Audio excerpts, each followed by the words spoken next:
So we're going to go over a scar mobilization on the abdomen. This can be a C-section scar or something else. So I don't have one, so I drew a mark right here, and that represents a scar. And what you want to be able to do is, first of all, figure out where the scar is. How deep is the scar? So if I put my fingers right on top of the visible scar that I see, and I push down a little bit, and I kind of move my hand back and forth, what I might feel is there's a ridge, there's like a hard knot, or it feels like there's a rope underneath there. That's the thick scar. That's the one I actually worry about. The one that's on the top of my skin, sometimes it doesn't look the best, but that's not the one that's going to give you the most problems. It won't be the most symptomatic. It's the one that's deep in there. So there's several ways to go about starting to move this scar. The first one is the simplest. You're just going to take and push your fingers directly on top of it, push down, and then you want to move the scar back and forth.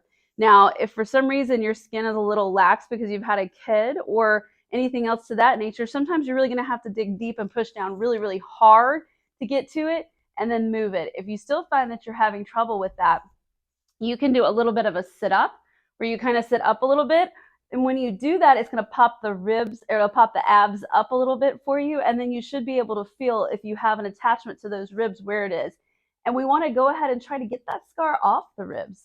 Off the abs. So what we're going to do is push down and really mobilize it at that point.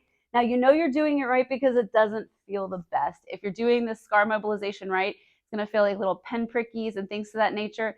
And that's what we want to go ahead and actually feel as we're doing this. If you're still having trouble getting to this, what you can also do is straighten your legs out. When you straighten your legs out, it's going to elongate your belly so that you're able to go ahead and get deeper into that scar. What you're going to find is that sometimes when you go this way, it's moving, but sometimes if you push down and go side to side, it won't move as well. We want to make sure that that scar moves well here, here, side to side. There's another technique you can do where you go ahead and you grab your skin on your stomach right around that scar and you pull up. Now, if you're not getting a good experience with this with your legs straight, you can bend your knees and then we're going to grab right on that and try to pull it up. And then you can pull it and move it up and down, side to side, and you know you're getting a good result if you do, if it's very uncomfortable in there. You're feeling the little pinprickies. It's almost like little fires are starting in there. And so that's how you also know you're doing it correct.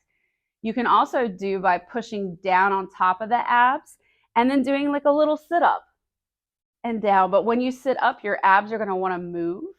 They're going to contract and move. But if you're holding the scar down, now you're getting friction from the underside. So what you're doing is you're not moving on top, you're moving down below on bottom. So sometimes it's the last little bit of scar tissue that needs to get broken up. It's easier to go ahead and push and do a little crunch and sit up, trying not to let your fingers move. And then what's happening is you're getting the muscle gliding as you're holding the skin and scar still, and you'll get that same sensation where you get a prick here or there. And so the basis of this is we need all this to move. We don't want the scar to be adhered down. You know you're getting process on that scar. What you're doing is good. After a few days, if you start to see the scar color lighten a little bit, it'll go from a deeper color to a lighter color, a lighter pink versus a deeper red color. And another way to also tell is if what you're doing is being effective is when you push down, you're not feeling that deep rope anymore. You're not feeling that hardness that's right underneath where the scar is. It'll feel a little bit smoother. You'll probably always have a little ridge there, but it shouldn't feel like a rope that's sitting on top of your abs anymore.